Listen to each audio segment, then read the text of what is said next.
पूछते हो? चिमनलाल, इसे अंदर कर दो। जी अभी कर देता हूं। चलो अंदर बैठकर इंतजार करना कि कितनी देर लगती है। रुको, तुम भी पूरे पुर्जे हो, जहां कहो वहीं फिट हो जाते हो। पहले मुझे पूरी इंक्वायरी तो कर लेने दो। जी कर लो, मैं बाद में से अंदर कर दूंगा। ऐसे लोगों को अंदर करना ही पड़ता है। जी मेरा कसूर क्या है? तुम्हारा कसूर छोटा मोटा नहीं है।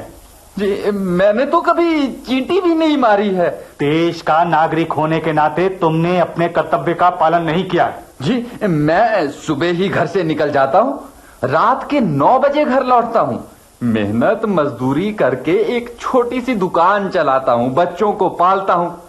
इससे ज्यादा क्या कर सकता हूँ? साहब जी, अगर ये ठीक तरह से जवाब नहीं दे रहा तो मैं जरा। चुप करके खड़े रहो, बीच में बात मत करो। जी गलती हो गई। थिरुमल, चाहे हमारे सिपाही चिमनलाल से पूछ लो कि लोग दिन रात पुलिस को बदनाम करने को ही अपना परम धर्म मान रहे हैं। जी मैं तो दिन रात यही सुन रहा हूं। जी मैंने तो पुलिस के बारे में कभी कुछ सोचा नहीं। फिक्र मत करो, अब सोचोगे जब लेने के देने पड़ जाएंगे। जी मैं कुछ लेने की बात तो सोच भी नहीं सकता। अगर आज्ञा हो तो मैं कुछ दे जरूर सकता हूँ, पर मुझे जल्दी से जाने दो, मुझे दुकान खोलनी है। साहब इसे अंदर कर दूं? ये कुछ देने की बात कह रहा है। इस जुर्म के लिए इसे सजा मिलनी ही चाहिए। लेकिन सजा से पहले यह तो पता चल जाना चाहिए कि इसका अपराध क्या है। तो साहब जी, इसका अपराध मैं बता दूं इसे? अरे चुप, बॉस के होते हुए तुम ये पवित्र काम कैसे कर सकते हो? गलती हो गई। ये महान कार्य तो आप ही कीजिए। क्या तुम्हारा नाम ही थिरुमल है ना? जी साहब। क्या 2 साल पहले तुम्हारी साइकिल भी खोई थी? ये मेरी साइकिल? हाँ हाँ, तुम्हारी साइकिल। जो चीज खो गई उसकी चिंता करके क्या करूंगा मैं, वो भी 2 वर्षों के बाद। बस तुम्हारा यही तो अपराध है। तुम्हारे जैसे लापरवाह लोग ही तो चोर और डाकू पैदा करते हैं। तुम जैसे लोगों का चाहे कुछ भी नुकसान हो जाए, लेकिन तुम पुलिस को नहीं बताओगे। और साहब जी, जब तक कोई पुलिस को नहीं बताएगा तो क्या पुलिस को सपना आएगा कि थिरुमल की साइकिल चोरी हो गई है? साहब जी 2 साल पहले मेरी साइकिल बड़े डाकखाने के बाहर से चोरी जरूर हुई थी, पर मैंने सोचा क्यों कर झंझट में पड़ा जाए, किस लिए पुलिस में रिपोर्ट लिखवाऊं? ताकि पुलिस अपनी ड्यूटी को सच्चाई और ईमानदारी से सरंजाम न दे सके, यही ना? साहब जी भला मैं ऐसा क्यों सोचने लगा? तो फिर और क्या बात है? अगर तुम लोग अपराधों की सूचना पुलिस तक नहीं पहुंचाओगे तो चोरों डाकुओं के हौसले तो बुलंद होंगे ही, समाज में गुनाह और अपराध भी बढ़ेंगे। साहब जी कहते हैं कि पुलिस में शिकायत करना बेकार है।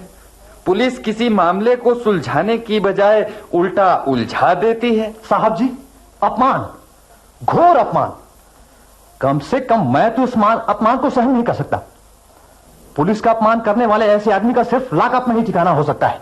अरे तुम इसे बंद कर दोगे तो उस चोर का क्या होगा जो इसकी साइकिल चोरी करके ले गया था? साहब जी मैं खोई हुई अपनी साइकिल अब भूल चुका हूँ। मेरी दुकान का टाइम हो चुका है, मुझे जाने दीजिए। देखो वो पूरी लंबी लाइन चोरी करी हुई साइकिलों की है। जाकर उनमें से अपनी साइकिल पहचान लो। अपनी साइकिल के साथ तुम्हें कल कोर्ट में आना है, क्योंकि तुम्हें साइकिल चोर के खिलाफ गवाही देनी होगी। साहब जी मुझे गवाही वगैरह के चक्कर में क्यों डालते हो? मेरे पास ऐसे कामों के लिए कोई टाइम नहीं। अपनी साइकिल लेते हो या? खैर छोड़ो, तुम जैसे लोग ही तो अपराधों को बढ़ावा देते हैं, जो पुलिस और कचहरी की सहायता नहीं करना चाहते। चलो अपनी साइकिल पहचान लो। साहब का टाइम नष्ट मत करो, उन्हें और बहुत काम करने हैं।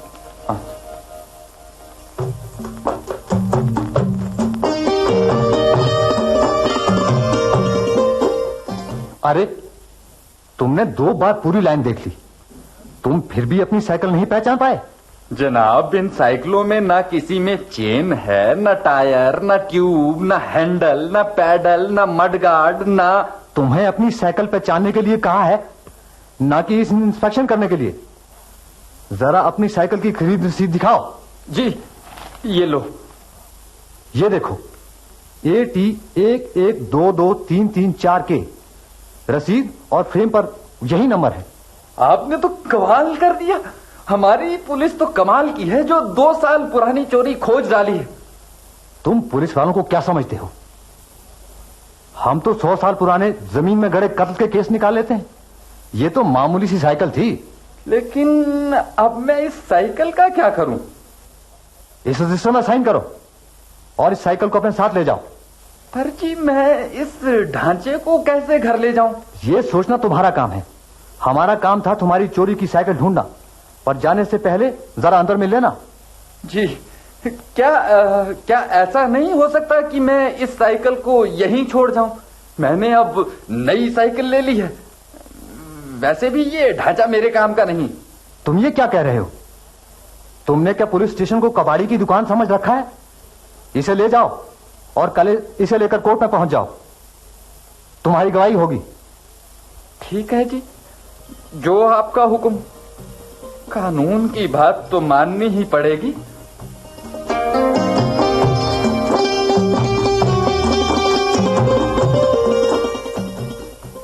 इस कबाड़ को फिर किस लिए रिक्शे पर ले आए? तो मैं और क्या करूं? देखो जी, मैं कहे देती हूँ, इस घर में या तो मैं रहूंगी या ये साइकिल। इसने तो हमारा जीना हराम कर दिया है। साल से भी ऊपर हो गया होगा कि आप इस नामुराद को रिक्शे पर लाद करके ले जाते हैं और शाम को फिर रिक्शे पर ढो लाते हैं। मैं कहती हूँ आप इसे खड्डे में क्यों नहीं फेंक देते? अरे मैं क्या करूं? मैं तो इसे छोड़ना चाहता हूं, पर कम्बल भी तो मुझे छोड़े। आप पुलिस से क्यों नहीं बोल देते कि ये हमें साइकिल नहीं चाहिए? ना ही हम किसी चोर डाकू को सजा दिलाना चाहते हैं। मैं तो खुद परेशान हो गया हूँ। साल भर में कितना नुकसान हो गया है।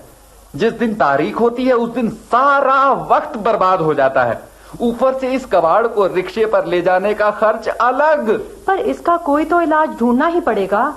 मैंने सबसे पूछा है, अब इसका कोई इलाज नहीं। जब तक उस चोर के खिलाफ केस का कोई फैसला नहीं हो जाता तब तक ये मरा हुआ सांप हमारे गले में पड़ा रहेगा। मुझे एक उपाय सूझा है। लक्ष्मी, सच? क्या है उपाय? अगली सुनवाई की तारीख कब है? अगले महीने की 29 तारीख। पर तारीख को क्या करें? कभी कोई नहीं आता तो कभी कोई नहीं, या फिर कभी साइकिल चोर ही बीमार पड़ जाता है। देखो अगली तारीख को क्या होता है। इस बार आप तारीख पर जाओ ही ना। वो क्या कर लेंगे आपका? मैंने सोचा तुम कोई बहुत ही अच्छा उपाय बताने जा रही हो। तो क्या ये उपाय अच्छा नहीं? अच्छा तो है, पर मेरे लिए नहीं, साइकिल चोर के लिए अच्छा है। क्यों? अरे अगर मैं नहीं गया तो कोर्ट मेरे वारंट निकाल देगी। चोर को अंदर करने के बजाय मुझे अंदर कर देगी। लेकिन मैं और कुछ नहीं सहन कर सकती। टूटी फूटी साइकिल को अपनी कहते हुए भी शर्म आती है। उसके लिए मुकदमा लड़ना तो और भी अपमान है। लक्ष्मी, ऐसा मत कह। कुछ तो करना ही पड़ेगा। मैं क्या कर सकती हूँ? तुम क्या करोगी? जो कुछ करूंगा मैं ही करूंगा। मुसीबत में अपने भी साथ छोड़ जाते हैं। ये मुसीबत तो आपने जानबूझकर अपने ऊपर ओढ़ी है।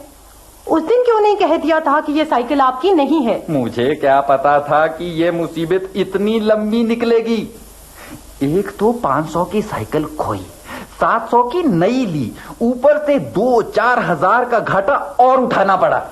मैं तो कहती हूँ कि किसी को ले देकर अपनी जान छुड़ाओ, नहीं तो ये साइकिल जिंदगी भर के लिए हमारी जान का जंजाल बन जाएगी। तभी तो ये साइकिल अपनी होते हुए बेगानी लगती है। मुझे एक और उपाय सूझा है। आज तो तुम्हारी बुद्धि वास्तव में चौके छक्के मार रही है लक्ष्मी। मुसीबत में इंसान की सोई अकल भी जाग पड़ती है। अच्छा, अब जल्दी बताओ कि दूसरा उपाय क्या सोचा है। क्या आप चोर का घर जानते हैं?